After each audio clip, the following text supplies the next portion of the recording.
Okay. सो Cognizant join करने से पहले प्लीज इस वीडियो को आप अच्छे से देख लो कि कैसे कॉग्निजेंट में इंटर्नशिप होती है, कौन कौन सी हो, कोड चैलेंज, आईसीटी, कैसे हैंडसम एक्सपीरियंस, कैसे view interview, day to day, सब अच्छे से क्लियर किया जाता है। ओके। तो मैं एक एक टॉपिक पे यहाँ पे बात करने वाला हूँ कि कैसे अपना ट्रेनिंग आप सक्सेसफुली कंप्लीट करके as a full time employ बन सकते हैं। ओके। तो आपके सामने सबसे पहले आपके सामने स्क्रीन पे मैंने एक करिकुलम आपको दिखा रहा हूँ। ये करिकुलम सेम आपको भी एक रिसीव होगा जब आपकी इंटर्नशिप, जब आपकी ट्रेनिंग स्टार्ट हो जाएगी। तो आपको एक करिकुलम, आपको एक व्हाट्सएप ग्रुप, आपका एक डोमेन, आपका पीओसी, आपका मैनेजर, आपका ट्रेनर, सब कुछ असाइन होगा। तो ये कॉग्निजेंट का है, ठीक है। आपको यहाँ पे सब कुछ यहाँ पे मेंशन कर दिया जाएगा कि आपका इंटर्नशिप कितने दिन तक होगा, कितने कितने दिन तक होगा, कैसे स्टाइपेंड, कितने स्टाइपेंड का। तो ये आपका इंटर्नशिप होने वाला जितनी भी प्लेटफॉर्म होगी वो जेंसी लर्न प्लेटफॉर्म होगी। ओके, ये कॉग्निजेंट का खुद का प्लेटफॉर्म है जहाँ पे आप अपना असेसमेंट, आप अपना हैंडसम एक्सपीरियंस, आप अपना रैग स्कोर, आप अपना कोडिंग चैलेंज, सब कुछ यहाँ पे आप देख सकते हो। ओके। तो सबसे पहले स्टेज वन का अगर बात करें तो स्टेज वन में आप देख सकते हो कि software support and maintenance, HTML, ये सब है। उसके बाद से स्टेज वन में आप जैसे ये माइलस्टोन 6 कंप्लीट करोगे, उसके बाद से आपको solve challenge using combination of all skills in stage one. मतलब स्टेज वन में जैसे ये सारे स्किल्स आप कंप्लीट कर लोगे, पहले ये एक एक स्किल्स कंप्लीट करना, जैसे HTML5, CSS3, JavaScript, bootstrap, jQuery आपने कंप्लीट किया, तो यहाँ पे आपको कोड चैलेंज देना पड़ेगा, CC जिसको हम लोग बोलते हैं। सेम वैसे माइलस्टोन 3 के लिए ये सारे स्किल्स अगर आप कवर कर लेते हो माइलस्टोन 6 तक, तो ये सारे स्किल्स को मिला के एक कोड चैलेंज, जिसको हम लोग ICT टेस्ट बोलते थे, ये टेस्ट सारे ये स्किल्स को मिला के होता था। ये समथिंग 3 घंटे के या 4 घंटे के स्किल्स होता है, कोड चैलेंज होता है। यहाँ पे ओवरऑल आपको कोड लिखना पड़ता है। ओके। तो यहाँ पे सेकेंड स्टेज पे अगर हम बात करें, सेकेंड स्टेज के बात करें तो स्टेज 2 में होने वाला है माइलस्टोन 6 में लेके माइलस्टोन 11, माइलस्टोन 13 तक, ठीक है। यहाँ पे आप देखो PL SQLs, ये सब पाइथन। तो ये समसिटी असेसमेंट, ये KBA ऐसे based of the entire milestone. यहाँ पे आपको एक ऑब्जेक्टिव टेस्ट होगा, जो ICT टेस्ट, जो पहले ICT टेस्ट दिए हैं उसके बाद एक ICT टेस्ट होता है। इसमें आपका रैग और स्कोर 75 से अबव होनी चाहिए, अदरवाइज कंपनी आपको टर्मिनेट कर देगी। तो मैं एक एक प्रोसेस बताता हूँ कि हैंडसम एक्सपीरियंस, ये कोड चैलेंज आपको कहाँ मिलने वाला है। तो आप देख सकते हो कि यहाँ पे माइलस्टोन में इंटीग्रेटेड ICT टेक्स्ट में एक्सेस टाइप 2, एक्सेस टाइप 1, ठीक है। ये सारा आपके पास इंटरफेस ऐसे मिल जाएगा कि डे वन में आपको क्या पढ़ना है, डे टू में क्या पढ़ना है, कैसे आपको लर्निंग, यूडेमी के कोर्स क्या क्या इसका अब है।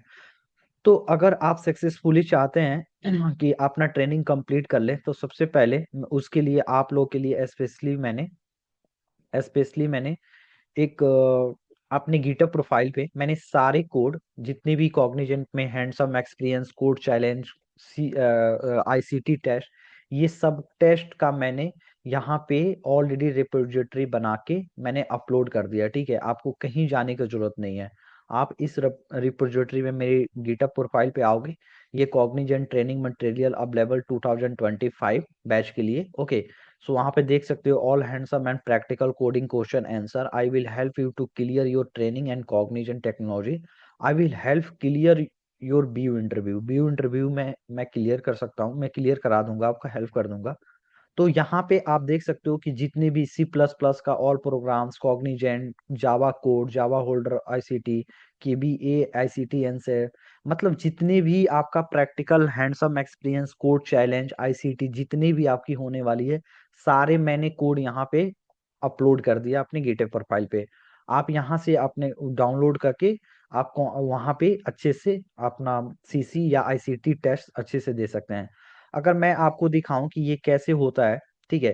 तो ये देखो, कॉग्निजेंट.jpg में जाऊं, तो ये मेरा खुद का प्लेटफॉर्म था जहाँ जहाँ मैं हम लोग का ट्रेनिंग होती थी।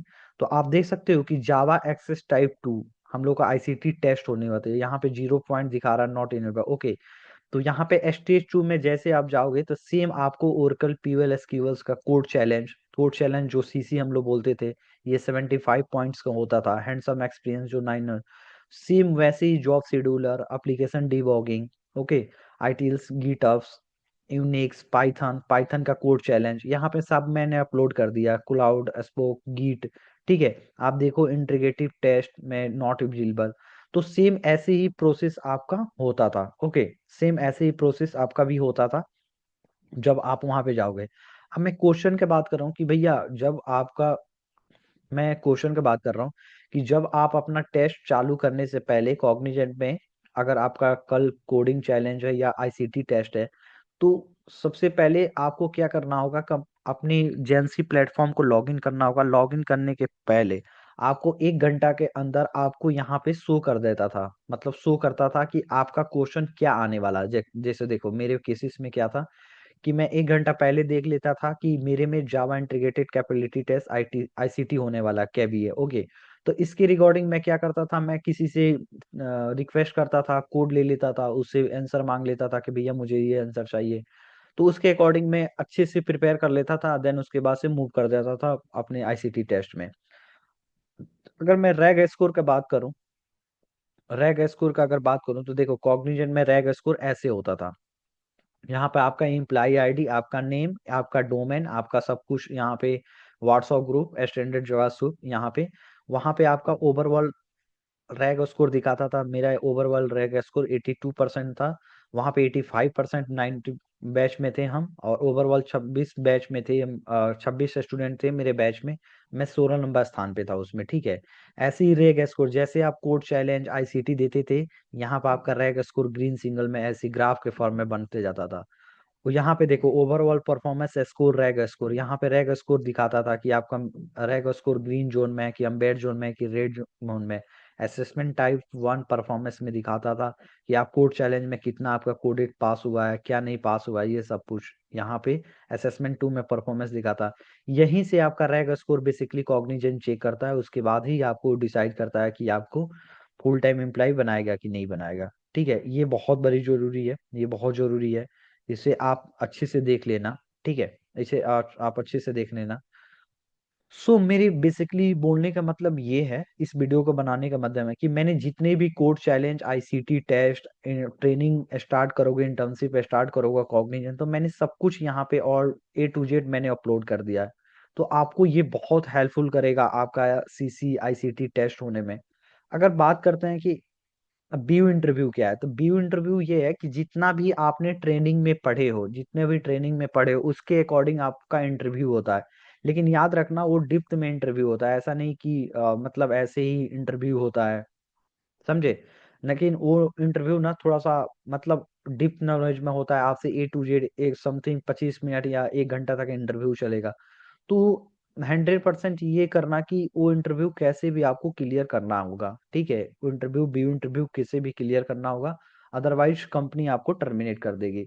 तो ये सब बातों पे ध्यान आपको रखना होगा कि कैसे आपको करना होगा, ठीक है।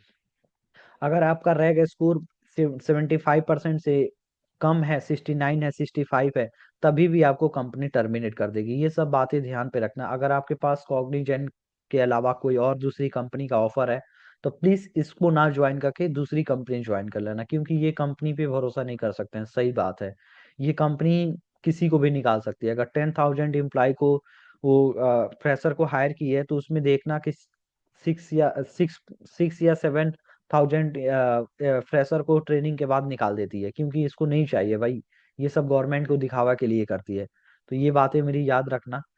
सो आई होप आपको ये वीडियो बहुत अच्छा लगा होगा। So thank you so much for watching this video. Please like and subscribe कर दिया करो यार, तो मैं फिर से ऐसे रिलेटेड वीडियो बनाऊंगा जो भी आपके रिक्वायर